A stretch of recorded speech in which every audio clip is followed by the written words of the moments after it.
नमस्कार बोल रही हूँ और आप सबको धन्यवाद दे रही हूँ। अब आप पूछेंगे कि मैं आपको धन्यवाद क्यों दे रही हूँ। सीधा सा फंडा है, जब आदमी के पत्ते पे पत्ते फेंट रहे हों, गोटियाँ पे गोटियाँ क्या बोलते काट रही हूँ, तो आदमी को चुपचाप रह करके ही अपना काम कर लेना चाहिए। समझ पा रहे हैं? जी बिल्कुल।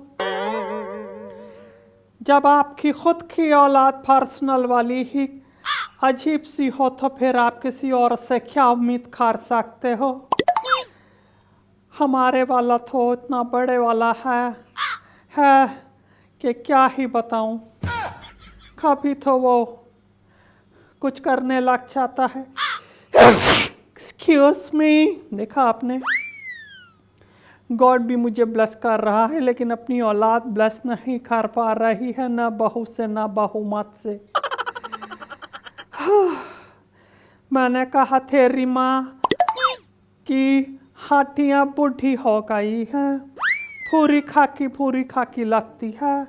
उसको जरा कुंभ के दर्शन कराला, जरा कुंभ में डुबकी लगवाला, ताकि जो पाप मैंने किए हैं वो पाप उतर जाए। बोला मम्मी आप कितना ही नहा लो कुंभ में, लेकिन जो पाप आपने कर दिया है इस देश के साथ, मुझे जान देखे उससे कैसे पीछे छुटकारा पाओगी। अब बताओ, मुझे बताओ। मैंने कहा इतने बड़े होने के बाद, 5-5 साल का होने के बाद आज पहली बार तूने कोई ढंग की बात की है।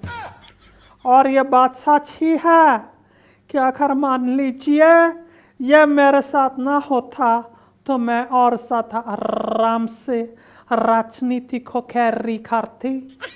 बजाय मनमोहन सिंह जी के मैं यहाँ पर राहुल जैसा कोई और मेरा बेटा होता तो मैं उसको प्रधानमंत्री बनाती या फिर प्रियंका को बनाती।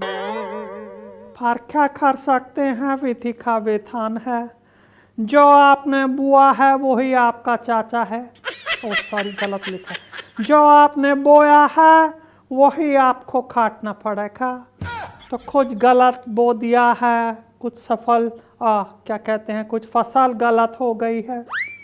जब फसल ही सफल ना हो पाई हो तो फिर कहाँ से आप सवाल कर पाओगे सामने वाली पार्टी पर।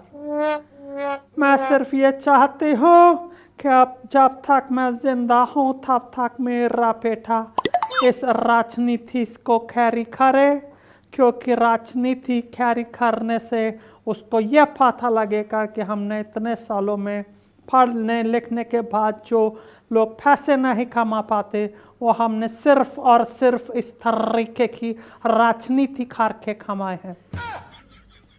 एक होता है $1 कमाना, $2 कमाना, $1000, हज़ारों डॉलर, लाखों डॉलर, हज़ारों करोड़ डॉलर, ये कोई नहीं कमा पाता। तो बेटे पप्पू अभी भी सीरियसली ले लें इन सब चीज़ों को, क्योंकि चुनाव तो आते जाते ही रहेंगे। जितना तुम चुनाव को लड़ोगे उतना तुम सीखोगे।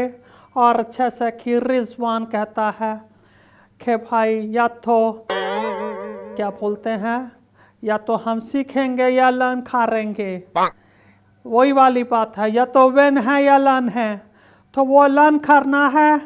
और हमारी टीम की हालत, मतलब हमारी कांग्रेस, हमारी पार्टी, हमारी हालत इस समय पाकिस्तानी टीम की तरह है, जो छुप भी नहीं सकती है, क्योंकि पूरा का पूरा टूर्नामेंट पाकिस्तान में हो रहा है, और बच भी नहीं सकती है।